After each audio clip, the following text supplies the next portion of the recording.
check, make sure we didn't miss anything. Fantastic. Right, guys, welcome to the Sleep Performance Coach Sleep Masterclass. My name is Gary Allman. I'm the head coach and operations manager as well of the Sleep Performance Coach. So let's get stuck in. So why sleep? Now, for those of you in the UK watching this, 23% of the UK population are currently getting under 5 hours sleep, which is around between 15 to 18 million people.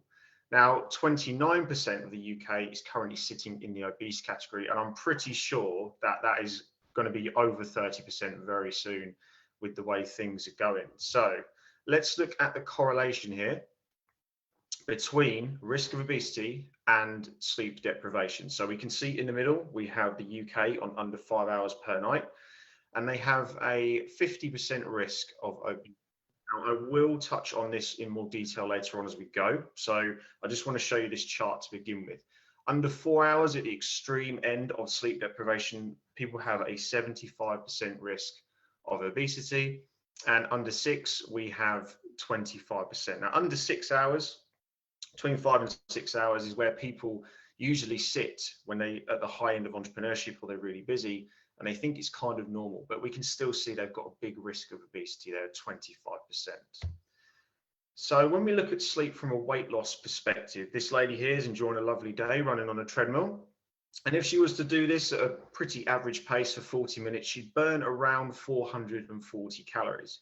Now, if I told you that if you were sleeping between 7 to 9 hours per night and it was optimal for you, you could burn the same amount as this lady running on a treadmill, I'm pretty sure I'd know which one you prefer. Now, the reason being is when we are in a sleep state and we're going through the proper phases of sleep, REM sleep, deep sleep, and everything is proportionate to how much our body needs, our body is working to burn calories. The metabolism is raised, all toxins are being removed from the body and the brain. The glymphatic system and the lymphatic system are cleansing the body, and the body is just shredding fat and shredding calories. And around 440 is the number that we see between 7 to 9 hours for most people. So if we're getting in a workout, we can get almost 2 workouts in per day or the equivalent just by getting good sleep as well. And to top that off, obviously we're getting optimal recovery.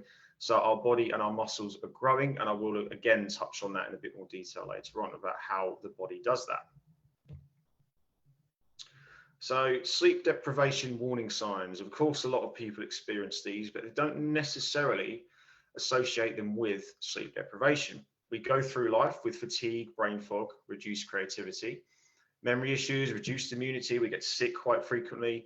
We have a serious lack of motivation, or we wait for motivation to come and go for us to actually chase our goals or do any work. We don't associate these with sleep deprivation. We just think that we're getting enough sleep, much as we can, excuse me, for our body and our schedule. But the reality is we don't understand sleep quality, and we don't understand how to make it better. And as a result, we go through life struggling with these things. I know myself, I've been in this state continuously when I used to work in my old corporate job. I just think, oh, I need more caffeine. I just need to get outside and get some fresh air, go for a walk.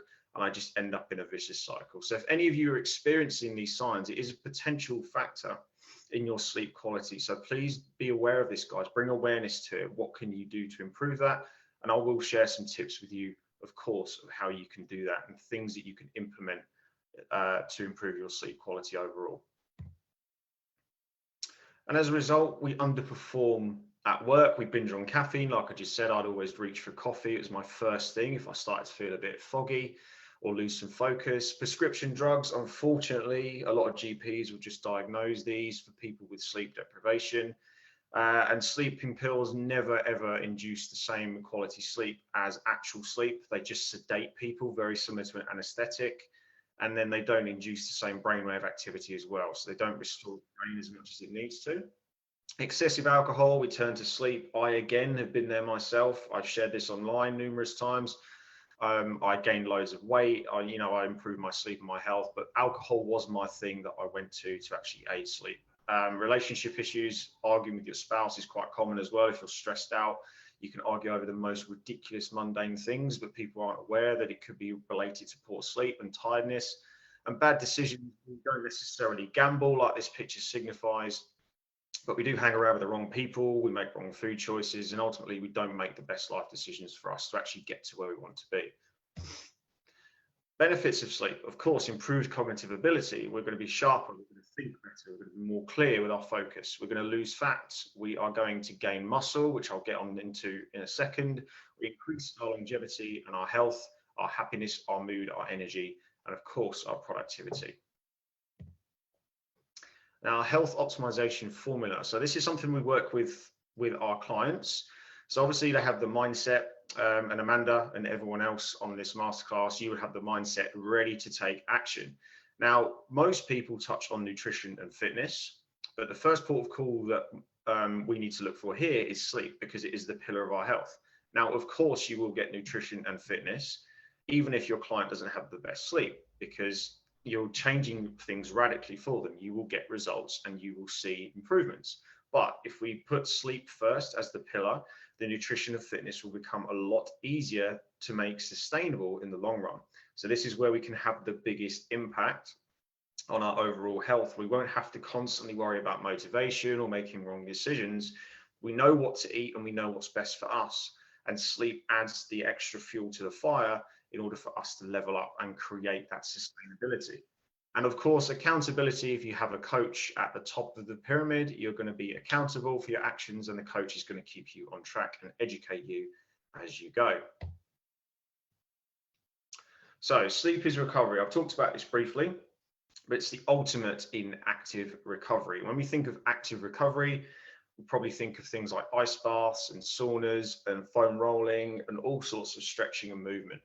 But sleep isn't considered necessarily as active recovery because we are lying on our back and we aren't consciously aware of the world around us. However, what's going on inside the body is definitely active. So like I mentioned, the brain is being cleansed by the glymphatic system. So the brain is having a wash of cerebral spinal fluid over it, and it's actually removing toxins that are related to Alzheimer's and dementia, such as beta amyloid and amyloid plaque. So that is a huge thing for clarity and focus, and obviously mental health overall down the line as we get older. Now, on top of that, human growth hormone, as this guy here is signifying muscle, is being released from the pituitary gland. So if we're getting really good quality deep sleep, the human growth hormone is entering our muscle, it's repairing the cells, it's repairing all the micro tears in the muscle from working out, and we are growing as best and as fast as we can.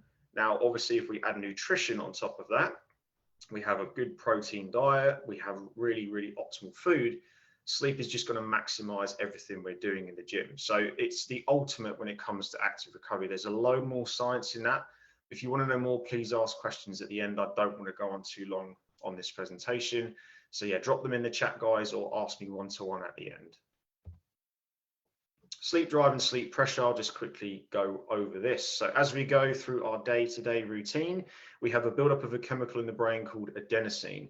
Now, adenosine is a byproduct of adenosine triphosphate, or ATP. Some of you may have heard that before, but it's a chemical that gets broken down in our cells as we move and as we go around our day-to-day tasks. And adenosine is the thing that binds to the receptors in our brain that actually makes us feel sleepy.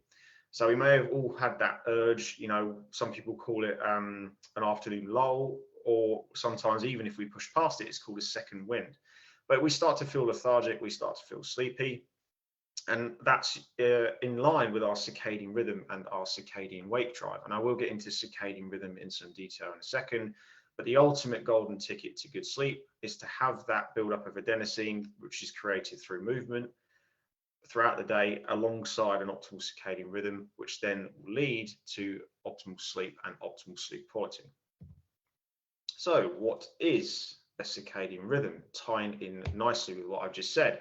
So biological clock is our circadian rhythm. We have a 24-hour clock that our body and every single organ, every single being on this planet, animals included, have a clock and a cycle that they follow.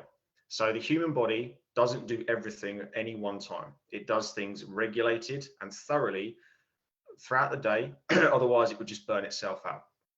So for instance, we are increasing our body temperature at different times. We can't be the same body temperature throughout the day. We are warmer in the morning because our body is waking us up, so it increases the body temperature. And naturally, we are cooler in the evening because the body is wanting to go to sleep. If the body was trying to keep our temperature regulated throughout the day and consistently the same, it would really, really be difficult to actually do anything else, such as digest food, give our brain the focus and clarity and creativity it needs at certain times in the day. Even things like toilet processes, going to the toilet in the morning at the right time, the body would just be confused. So it has to do things logically and methodically and in order. Now, this is an example here. This is just a very brief slide of things that the body does at certain times throughout the day. So if you feel yourself changing, you feel your focus improving, you feel your mood improving, or you just feel stronger in the gym when you're working out at different times. If you'll work out, say, at 1 o'clock on one day, and then at 6 a.m. the other day, find out what's best for you. If you suddenly just feel lethargic, you don't have the right focus, you don't have the right get up and go inside you, it's an example that your body is doing something else at that time and it hasn't asked for that particular task to be completed at that time. It's just not what's best for it.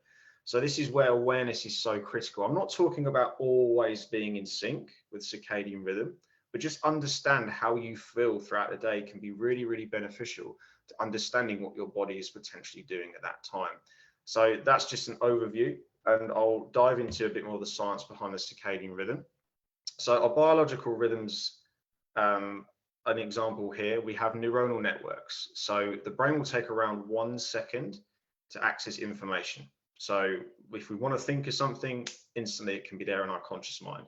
Sleep stages, they are an hour and a half or 90 minutes, however you want to phrase it. Sleep cycle is 1 day or 24 hours, of course, for us and for other animals on the planet. Menstrual cycle for women is around 28 days. Pregnancy is 9 months. And a weather app as well. We can go on a weather app. This is what I mentioned about everything being on a cycle. The sun and the moon, they'll rise and they'll fall. The tides will be low and high at different times, but it's constantly on a cycle. So we always have that ever-changing cycle. Everything is on that. Like I said, human beings are no different. So in the morning, I mentioned an increase in body temperature. And if we look at this bottom slide here, we will see that increase in body temperature.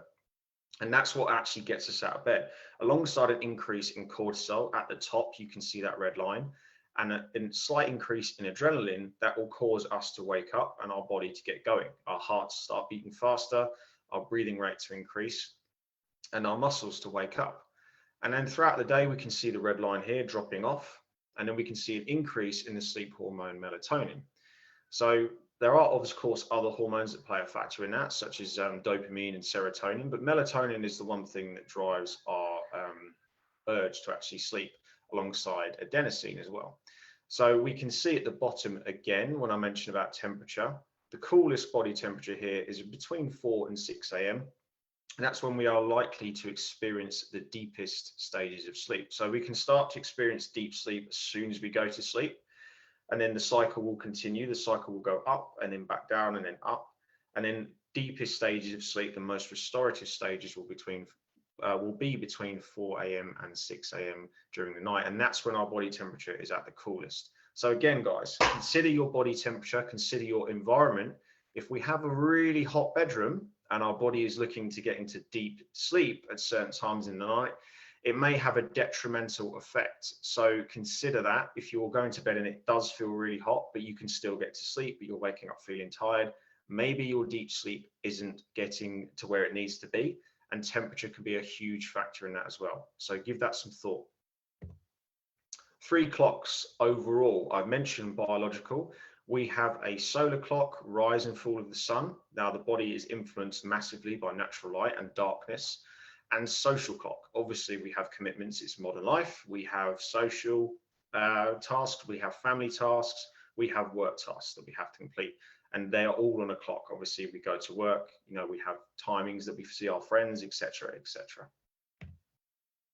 So mentioning daylight, we have daylight savings time, obviously, to contend with. Now, this can be quite detrimental to our sleep, because especially in the wintertime, we're not getting enough natural light. Now, the biggest driver, without a doubt, behind our circadian rhythm is the solar clock. Now, that is the sun. and of course the fall of the sun in the evening when we are having darkness. So the rise of the sun in the morning will send light into the eye.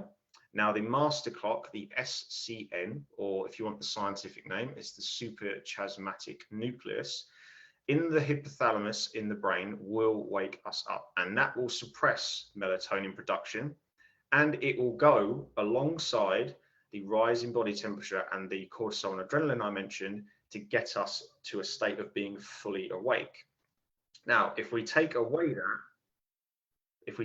away, sorry, from the equation, so we remove natural light, we still have the waking up process, but it takes us longer to get going. Now, a lot of us don't ever go outside in the morning, even in summer. Now, there's a reason why I've got my I've got my desk sat by a window here, so I can get natural light coming in, so it keeps me awake throughout the day, and it keeps me feeling energized.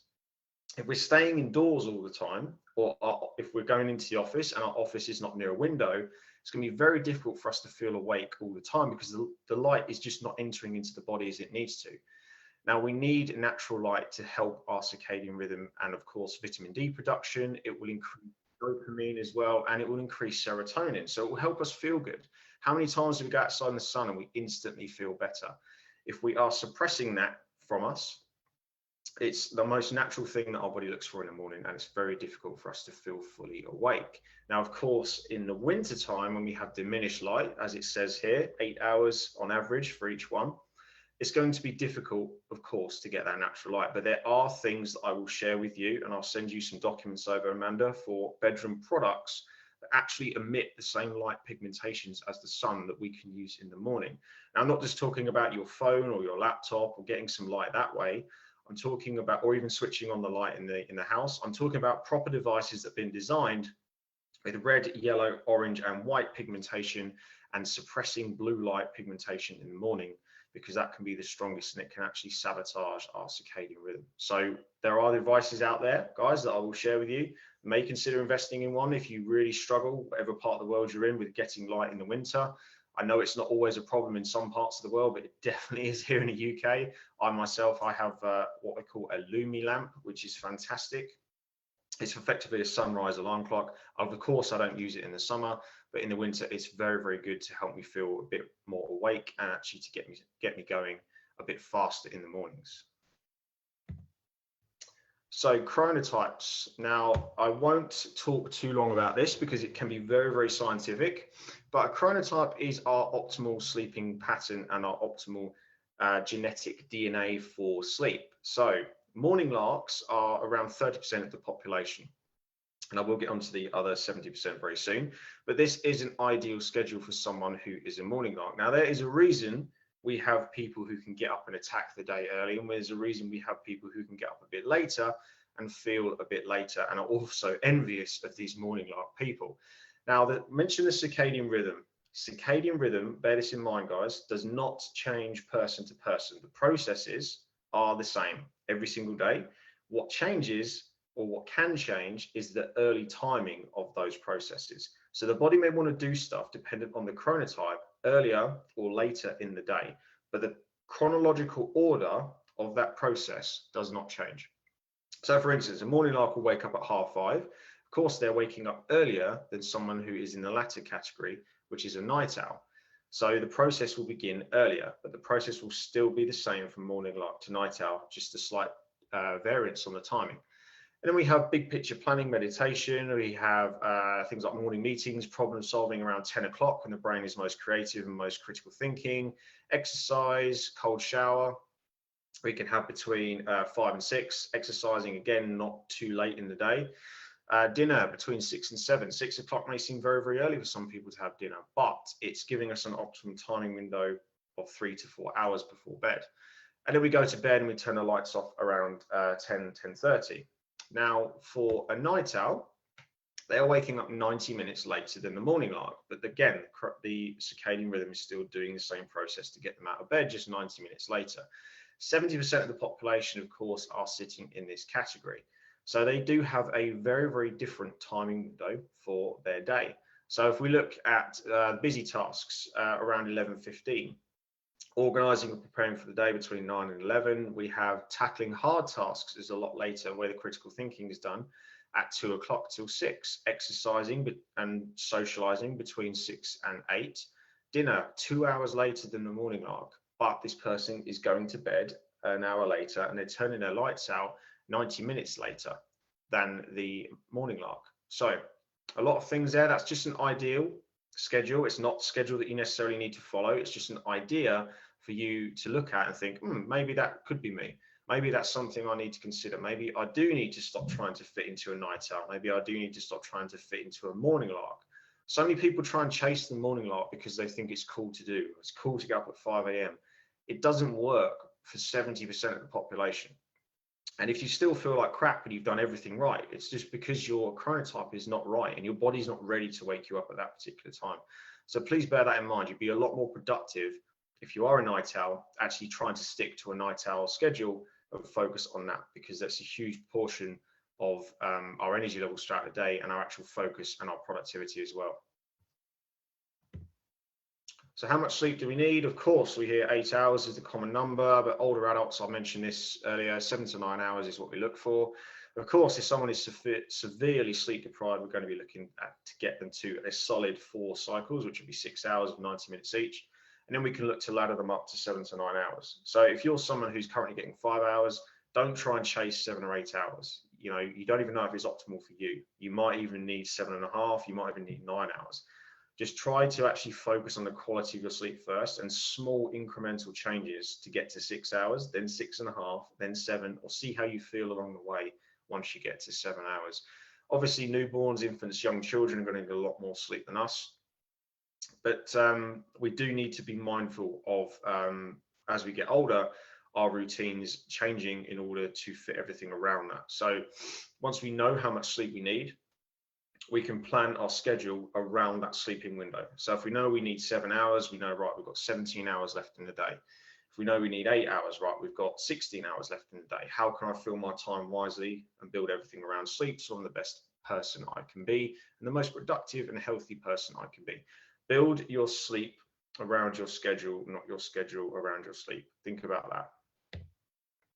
So sleep stages, sleep cycle, 90 minutes, I mentioned that, 4 to 5 cycles per night. We look for most people, it should be 6 to 7.5 hours. If they are sleep deprived, then we can ladder them up, like I mentioned. Elderly and insomniacs, of course, will be 4 cycles, which again is 6 hours. So sleep journal, this is a document that is very, very beneficial for a lot of people. Now, people don't necessarily track their sleep by writing it down. We always have the sleep tracking devices in the market that we kind of turn our attention to. But the best way to do it to begin with is to actually bring awareness to it manually and write down our habits and consciously think about what we are doing day to day. We don't need to rely on a smartwatch or a ring. We only need to get to that point once we have a good understanding of our routine to see how we can fine tune it. There's no point buying a smart tracking device if you're going to bed at 11 o'clock one night, then 12, then 2, then 9, then 8. It's just all over the place. We have to get consistent with that first, which is why the consistency question at the top of this journal is your time to bed and the time you turn lights out. Once we get that consistent, everything else can fall into place. So I will be sharing this document with you. Amanda, I'll be sending this over. You can roll this out to every single person on this call and as many people as you want to help them with their sleep. They can fill it out, they can bring it back to you. Any questions you've got, you can send it to me. And that's just part of the service of this masterclass. But guys, this is a great way to understand your sleeping patterns, to really get you on your way to optimal sleep and to understand what can be affecting your sleep as well. And just quickly, at the bottom of this, it will ask you to rate your mood in the morning. So again, going back to the chronotypes, if you're nailing everything with your timing and you're nailing everything with your nutrition, but you're still feeling like a 5 or a 6 for energy in the morning, maybe consider that you may be a morning lark or a night owl if you're currently in the opposite chronotype bracket. So maybe you do need to chop and change your timing window, and maybe you do need to actually try and get to bed earlier or later because your energy is never where it needs to be. Common reasons for sleep disturbance. Okay, so the biggest one that I see by far is eating late at night. Now, the optimal window I mentioned earlier, we went over the chronotypes, was 3 to 4 hours. Now, the reason being for that is the body has the digestive process the body has to finish the digestive process around that time before it starts the sleep process.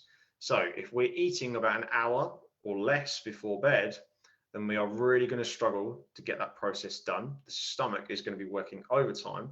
And because it's working harder, because the brain wants to get ready for sleep, it's going to increase your body temperature and increase the body's cortisol production without you necessarily even knowing it. So you're going to go to bed, you're probably going to feel a bit wired, you're going to feel a bit hot and flustered, you might feel a bit uncomfortable as well because your body's trying to digest the food and you're lying on your back, and it's going to disrupt your circadian rhythm. Like I mentioned, the body wants to do everything in a particular order. So we finish the digestion 3 to 4 hours before bed, then the brain can take over and it can fully start the proper sleep process.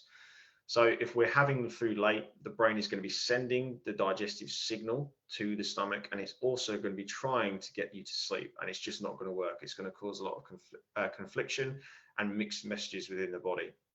And to top that off, if we look at sleep deprivation and weight loss, the metabolism is going to slow down because the body is storing all of that unprocessed, undigested food as glucose and is breaking it down as sugar, the quickest way it knows how. It will increase your appetite. You will have a high level of cortisol in the body, which I mentioned, and you'll want carbs consistently to increase serotonin to balance the cortisol production. Now, cortisol doesn't necessarily know when to turn off. The body doesn't know when to turn that production of cortisol off. So what do? We reach for high processed, high carb food that suppresses cortisol and increases feel-good hormone serotonin.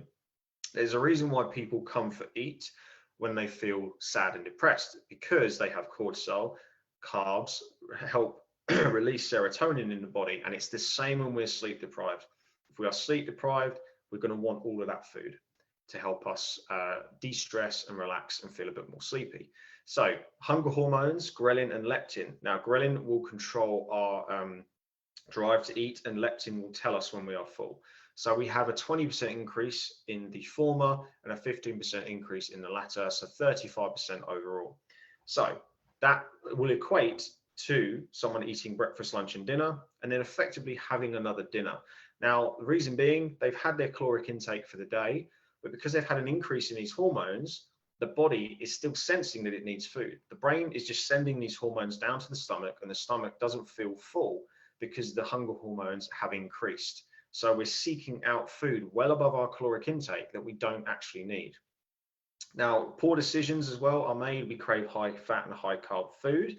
We make around 200 food choices per day. Now, that may seem like a crazy amount, but 95% of those are made by our subconscious mind. Now, if we have our subconscious mind taking over our lives and we don't have the frontal lobe doing our critical thinking and decision making for us because we are sleep deprived, all of these bad things that we don't want to crop up, and we all have them, we all have the drive to eat bad food, we all have the drive to not work out, they're going to become more powerful.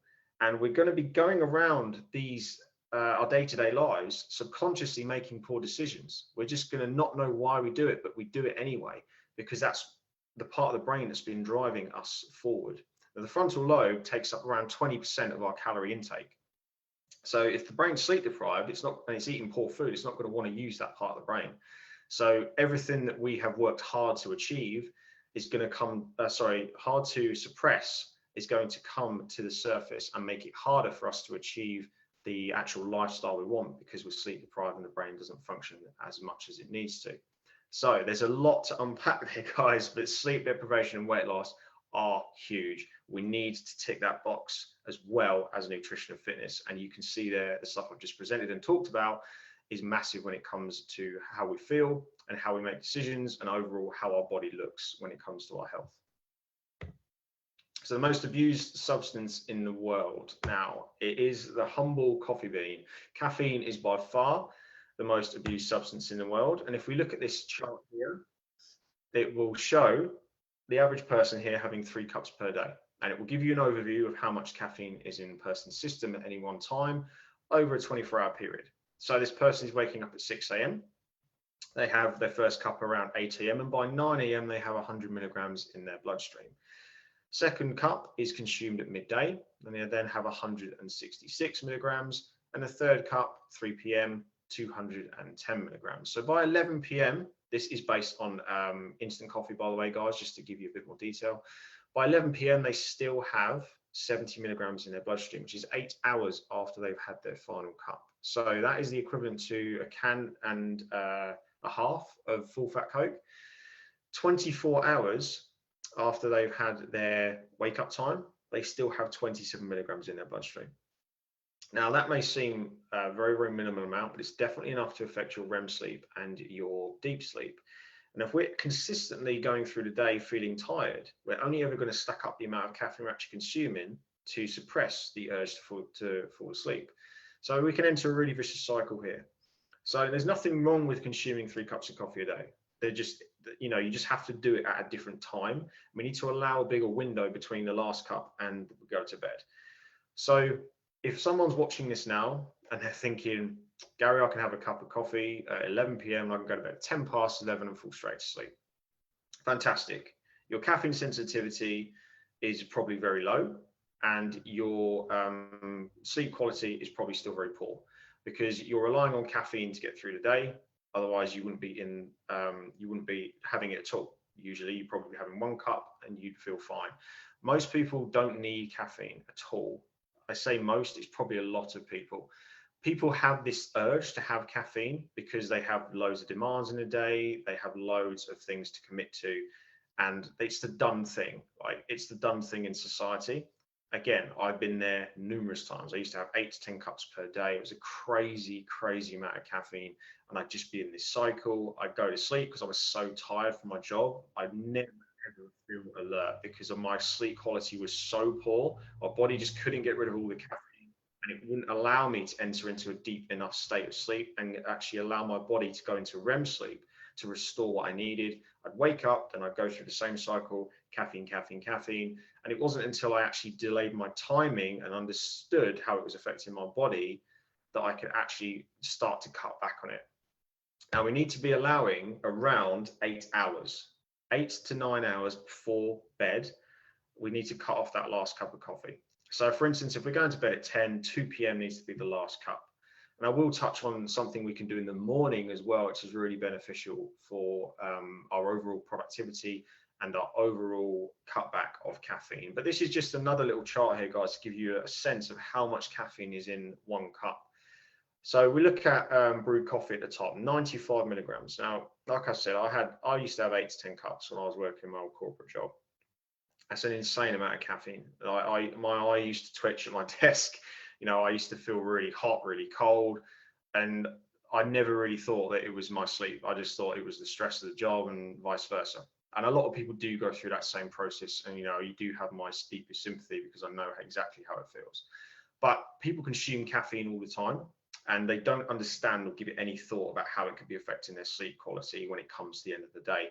So please be mindful of it. I know it's a very fashionable thing to do. We love to go out for coffee. Of course, there's nothing wrong with it, but be mindful of how much we're consuming during the day. And even if you do feel tired, it's probably best to just not have caffeine at all and get back on track with your sleep. Get really good sleep quality because your body doesn't have caffeine in it, and then see how you feel again and reassess.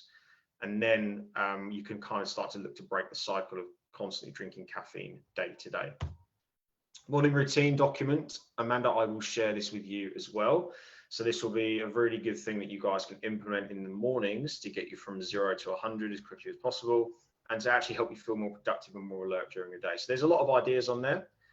Take what you want from it, but it's a little document, a little bit of extra value that I want to share with you. And I'll also share an evening routine one as well. We can have the opposite effect, where we are going from really, really busy to really, really relaxed, and really, really stressed to really, really calm. So we need to factor those 2 things in to build our ideal sleep schedule and actually get us from a really, really kind of heightened state into a really, really relaxed state, and then we're ready for bed. So there's loads of things again on that evening routine document that you can pick out, and loads of things that I hope will help you in the long run as well. So what the best sleep of your life could mean for you. So more time back into your schedule. We have improved immunity. Science shows we live longer. We slow down our aging, of course, and we increase our longevity. We increase our productivity and our efficiency. We get more done during the day. We feel better. and ultimately we accomplish our goals. We lose weight and we gain muscle. Just quickly on the first point there, more time back into your schedule may seem counterintuitive if we're sleeping longer, but we can actually condense our day down rather than having 5 hours of sleep and then 19 hours where we just kind of mill around. We're actually getting 8 hours of sleep, and then we're getting 16 hours where we're just smashing everything out of the park. So we actually get more time back in our day because we're completing stuff faster in the 16 hours that we're awake, and then we can do more for ourselves in that time rather than just being unproductive, being stressed out, and then not understanding where the time goes during the day, or constantly saying that we don't have time for anything. So there's a load of things there. I'll share this with you as well quickly. 5 things to do this week, guys. So the first thing, biggest thing by far, and I'll go through these in some detail for you. Get enough sunlight, artificial light, 20 to 60 minutes every morning. If you can do this, you will feel 10 times better than you do, rather than just getting out of bed and going straight to your laptop or looking at your phone or sitting downstairs on the sofa in a dark room, or with the curtains drawn, or just minimal light coming into the house or flat wherever you are. Get outside if you can for a walk in the morning, or just sit by a window where the sun's coming right in, or of course sit in your garden if you've got the opportunity, and get that light, because it will really, really help wake your body up properly, and it will start to sync your circadian rhythm really, really fast as well. So stop eating and drinking 3 hours before bed to get digestion complete. I did touch on the science behind this in quite some detail, but the body will thank you for it. It will allow the body to shut down that digestion process and then fully focus on the sleep process to get your best sleep that you can. Avoid screens 60 to 90 minutes before bed. We've all heard this one, but blue light is by far the biggest stimulator. So we don't want the blue light too early in the morning, because it will stimulate the brain too fast, and we don't want it too late in the evening, because again, it will wake the brain up really quickly, and the brain wants to go to bed and wind down. Now, if we're looking at a laptop, the brain doesn't know that it's not looking at the sun and it's not outside. It only knows that it's getting the pigmentation through the eye, and it associates that with being outdoors and being active. It doesn't know it's coming from a laptop screen. It only picks up the pigmentation of blue light, and it will start to counteract the sleep process in the brain. So if we're watching TV really late, the blue light is just destroying our REM sleep and destroying our sleep quality. So if you can't avoid that, please invest in some really good blue light blocking glasses. There's loads of good ones out there, and I'm happy to answer any questions around that. I understand sometimes we have to work late, we go out with friends or whatever, and we get in late, and then we just want to watch TV and wind down. If you can, wear your blue light blocking glasses, or in the ideal world, do cut off screens 60 to 90 minutes before bed, and then you can actually improve your sleep quality and feel sleepier at the right times as well. Hydrate first thing in the morning. You lose around 1 litre of water due to dehydration when we sleep. That may seem like a lot, but we are breathing a lot when we're sleeping, and our body is doing loads of processes to remove waste products from the body, and it will use the water in the muscles and in the brain to do that. So 1 litre first thing, and then the thing that I was going to talk about related to caffeine in the morning, we need to cut the caffeine out after 2 p.m. But the best way to do that is to delay the first cup of coffee in the morning by 90 minutes. So reason being, I mentioned on this presentation, we have cortisol and adrenaline increase in the morning. If we're having caffeine alongside that, the caffeine is just competing with the cortisol and adrenaline, and it's not getting through to the brain. It's not having an effect, because it can't get past the natural hormones and natural production in the morning of cortisol and adrenaline. So if we delay it for 90 minutes, so say we get up at 7, we don't have a cup of coffee till 7:30 or 9 o'clock, the cortisol and adrenaline has then worn off. The caffeine can get through to the brain and bind to the receptors in the brain to make us feel alert, like it wants to do. And it will then have a much more potent effect, because it won't have any obstacle standing in its way. So if we have a cup of coffee when we wake up, we have the sort of lull around 2 hours after we're awake. And then we have another one when we get to work, and another one and another one. Because the first cup of caffeine hasn't had a potent effect, we need to stack the caffeine to get the same effect from 1 cup if we timed it properly. So that's where we can look to start to cut the coffee back, because we've had a really, really strong reaction to the first one. It's stimulated us as much as it needs to do, and we can have 1 or 2 cups per day, ideally 1 cup per day, and then we can have a really good sleep, and we can stop start to cut the caffeine off a lot earlier during the day. So there's a little bit more behind caffeine and the impact, guys. I hope you really found that useful. And like I mentioned, bonuses, sleep journal, morning and evening routines, and the bedroom products, which I touched on as well when I was talking about the light in winter, things that can help you in the morning. And with all of that being said, Amanda, it's back to you for the Q&A. I know we did slightly overrun there by about 10 minutes, but I just wanted to make sure that all you guys got a lot of value from it. Great, that was fantastic. I'm sure, like everybody, I got a lot of nuggets from that. Open the floor to questions, guys. If you want to pop them in the little, if you want to pop them in the chat, or if you want to come on and speak yourselves, I'm sure there is questions there, definitely.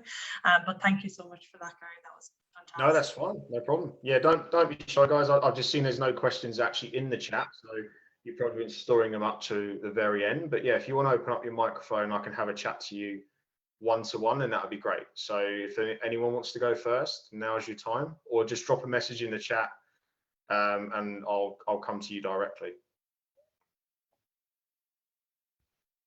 If you don't have any questions, then it obviously means that I did my job really well, and you just got a ton of value from it, and you're like, yeah, that's it, I'm done now. Perfect. Okay. Liza, you stated about your percentage of UK sleep. How does that compare to Australia? Good question. I don't actually know. I know the US market is 33% under 5 hours, and the UK is 28%.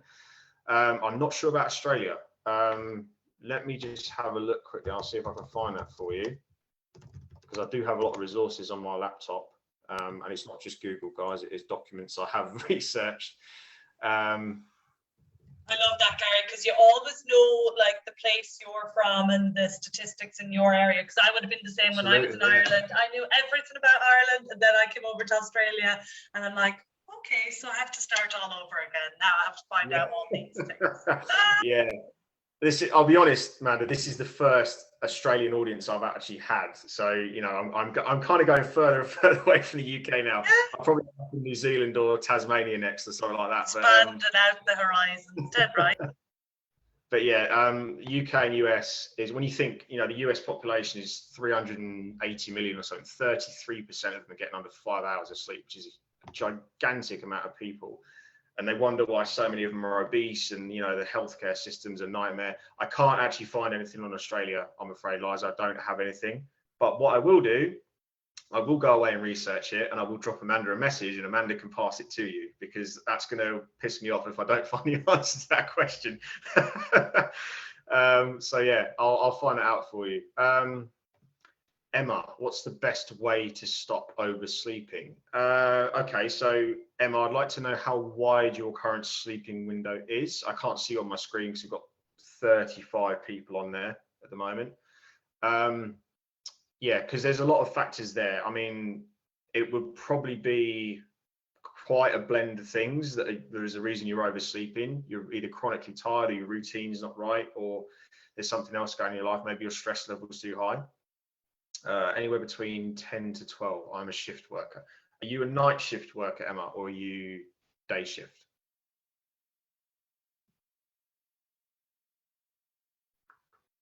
You can talk to me, Emma, if you want to.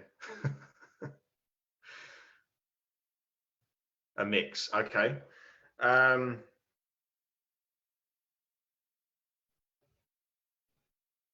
Okay, yeah, so Emma, I'll just be quite frank and transparent with you. Without knowing your day-to-day routine and your working hours, okay, you're on a Kindle. All right, the mic doesn't work. That's fine. It's very, very hard for me to answer that question, because I'd have to look at your timing. If you're working the same shift, hours every day, that's fine. But if it's varying consistently and your routine's varying consistently, then that would be hard for me to answer without actually chatting to you one-to-one. If there's anything else you could put in the chat, that's great. I will come back to you, Emma. I'm just going to get through a few more questions, but try and give me as much info as you can, and I will help you as much as I can with that question. Any particular brands of blue light blockers that you recommend? Yes, BlueBlox. I've actually got some down here, and this wasn't planned. These are these are products that I actually ship out to our one-to-one clients. I've got a ton of them down there on my office floor, but that's the company, guys. Blue blocks are superb. And also, there's a sleep doctor in America called Dr. Michael Bruce, and he recommends a company called Luminaire, which for those Disney fans amongst you, you'll recognize the name from the candlestick in Beauty and the Beast. I think he got it from that. They're called Luminaire glasses, and they are really, really dark orange lenses. They look a bit like Iron Man, a bit like Tony Stark when you wear them. The Blue Blocks ones are very similar to that. They just kind of have a different design and a different lens. I'll just quickly show you what they look like. They look like that. So very, very dark lenses, but they are superb at blocking out blue light, which is why we use them, because we're not just going to give away Mickey Mouse products to our customers. So yeah, I'll put the names in the chat for you so you can see. But yeah, they're the brands I would recommend.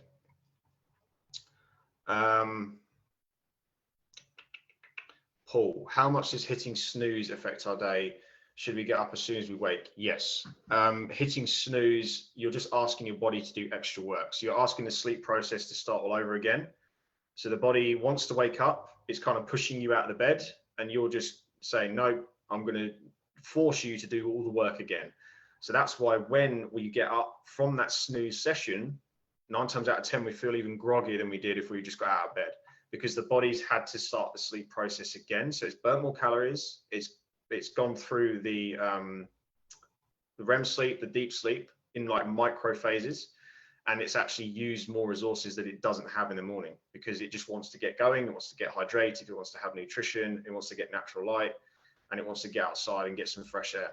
So if we're hitting snooze, even for 15, 20 minutes, we're going to get like micro stages of sleep that our body just doesn't need. So sleeping too much and sleeping too little can be as detrimental as each other, because we're forcing our body to do work, extra work for hours or minutes if we are sleeping too long, and we're not doing enough work if we're sleeping too less. So that's why optimal sleep is so critical. We need to find that perfect blend. So that's a good question, Paul. I appreciate that. And I can actually see you on my screen. So thanks for that, mate. Teresa, how many hours is a good amount of REM sleep? Anything from an hour to 90 minutes, Teresa, is really good. Anything less than an hour is a potential red flag. You know, I'd aim for an hour, and then I'd ladder up in sections of 10 minutes until you kind of get to a nice 90-minute window. The biggest driver for REM sleep is blue light. So I've seen this before. If I've worked late, you know, I'm not perfect, guys. I do still get bad nights of sleep because I have to do my job and I have to build my business. If I'm at my laptop, you know, the blue light blockers do help, but I can't always avoid it. So I notice it massively when I track my sleep with Aura. My REM sleep will drop off by 20 to 30 minutes. And I usually get around an hour 15 of REM. I will struggle to get 30 to 40 minutes if I stay up late and do that. I still get my deep sleep because I'm physically tired. I've done enough movement in the day. My body's knackered. But the REM sleep will drop, and I just won't feel as sharp the next day. So I have to be careful of that and be mindful of that. So yeah, that's what I would look for. Questions are coming in thick and fast now, so I appreciate that. Is that all good, Teresa? You know, just drop me an okay in the chat if that's okay.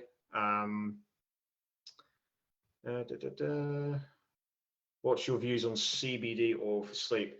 CBD oil can be massively beneficial, especially for increasing REM sleep, because we're accessing different parts of the chemical process in the brain, and the blood-brain barrier between the outside of the brain and the inside of the brain that allows things to come through. So CBD can open up windows into that. But I would do a lot of research on that first, because there's a lot of shit products out there, guys. There's a lot of garbage on the market, overpriced CBD oil that just does not work. I've tried some myself when I was in a stressful job, and it just had no effect. But I do have one that I've used before. Can't remember the name of it. It just came in like a pale blue bottle, and it just had one word on it. I think it might have been called Mint CBD was the company. Don't take my word for that though, but I think they're just UK based anyway. That did help me, but you know, now I know what works best for me sleep wise. I don't need it. But if you're really sleep deprived, research CBD or speak to a medical doctor or medical practitioner, because that isn't my area of expertise. Just don't go into like a regular health store and just buy one off the shelf without knowing first, because there's a lot of stuff in them. There's a lot of fillers and crap in them. A bit like protein powder, you know, there's only a few elite protein powders out there. The rest of them are just marketing garbage, in my opinion. Amanda, you might agree with me, but that's just what I think. So yeah, CBD, again, beneficial, but please do your own research, just to summarize. Okay, Emma, 3 to 4 shifts a week, 12 hours a shift, 7 a.m. to 7:30, or 7 p.m. to 7 a.m. different each week. Okay. So Emma, I would look for with shift work. Okay, there's no pure there's no direct and pure fix for it, because we're going against everything biologically that our body wants to do. So our body wants to work in a particular order, like I mentioned. Shift work just throws it out the window. But that being said, there are things you can do with your timing that are really, really effective. So I would look at having, because you work various shifts, you work 2 different shifts, morning and evening and morning. I would look at having 2 schedules. This is my opinion. Please take it as you want. Have 2 schedules, and then have the same eating time, same nap time, the same exercise time, the same bedtime for 2 different schedules. So if you're getting in at 7 a.m., your bedtime is probably going to be 7:30 or 8 o'clock in the morning, which isn't ideal, but your environment will then need to be factored in. So you'll need to have a nice cool bedroom and a dark bedroom with no distractions, because no one wants to be going to bed at 8 a.m. when the world is waking up, but that's what you're going to have to do to obviously help your sleep. If you're coming home to a bright, hot bedroom, you've got distractions from partners or pets, whatever it is, that's not going to help your sleep, and then you're going to feel like oversleeping. So that's an example of one schedule. And for the opposite, where you're getting in later, you're working in the morning, finishing at 7:30, you could have dinner around 8 o'clock and go to bed at 11. And then you could wake again, and then you could go through that same cycle and that schedule number 2 for that shift pattern. But with shift work, timing is even more crucial than someone who isn't working shift, because you're going against what the body wants to do. So you have to do everything more consistently. Now, it may not be the answer you're looking for, Emma, but there is no clear-cut answer for shift work, because it is, again, not what the body wants to do. It's very, very hard to navigate and actually optimize around our sleep and our health. But that's what I would suggest. I mean, there is a shift work document that I have that I'll send over again. I'll send that to you, Amanda. There's another one I can throw in there for you. And there's loads of stuff online, Emma. Please feel free to do your own research or reach out to me directly if you want to, and talk to me a bit more. But yeah, I can't just give a clear-cut, cookie-cutter answer for that. But I would just suggest 2 schedules and go, right, today I'm working this shift, this is my schedule. Tomorrow I'm working this shift, and this is my schedule. And ultimately that removes the guesswork and removes the stress from thinking about what you have to do each day. It's just something that you can resort to, and something that over time would hopefully become habit, and you get used to it as well. Cool.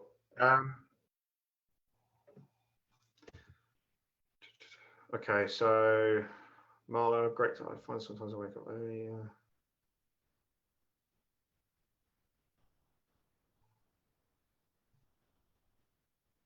Yeah, if you're stressed, Marlo, you're obviously, and you're waking up earlier. That's because your body's not allowed to enter into deep sleep, because we're having a conflict between the 2 sides of the nervous system. So parasympathetic, rest and digest; sympathetic, fight, flight, or freeze. Sympathetic is up here, rest and digest is down here. The body's wired to stay up. And that's why when you're stressed, you're more likely to go to sleep, then wake up, go to sleep and wake up, because the body's looking for a threat. It perceives something because you're stressed. The brain is always looking to be alert. So I would consider your evening routine. Maybe there's a way you could de-stress more. Maybe there's something in your life that you need to bring awareness to that you could actually cut out, or you could improve slightly, that's causing your stress, sabotage, and you're not necessarily aware of it. Write down, I would personally audit your life. This is going to sound quite crazy. I would audit every single aspect in your life that you face day to day. Relationship, stress, home life, work, commute to work, whatever it is you do, exercise schedule, nutrition, everything. Rate it 1 to 10 and go, right, that needs work, that needs work, that needs work. That's causing me stress. That's affecting me in the evening. that needs addressing during the day because I get home and I feel agitated and pissed off. And then you know what you need to tackle. And then around that, you can build a perfect evening routine. That's very, very high level stuff, but it's the only way to fully go through it. If you're just going around your life putting plasters over it and being reactive every time you come across something, you're never fixing the cause. You're never fixing the root symptom that is causing your poor sleep or causing you to wake up during the night because you feel stressed. So that's what I would suggest. I hope that helps, Marla. Again, it's maybe a bit of work, maybe a day or two, you're going to have to sit down and write all that down. But hopefully it will give you a good overview of things that you can control and things you can't control in your life, and things that you can remove and things that are causing you stress as well.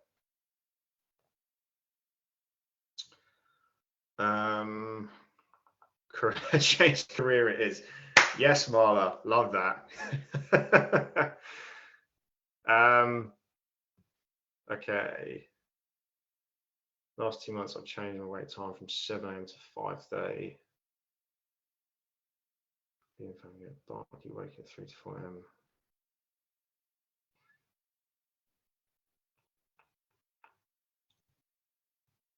Okay, Elizabeth, that could potentially be a temperature thing because you're saying it's 3:30 to 4 when the body's supposed to be at a cool or its lowest temperature during the night. So that may be something in your environment or something, maybe your bed sheets are too thick or something along those lines, where your body's not going into that temperature decrease as much as it needs to, and it's waking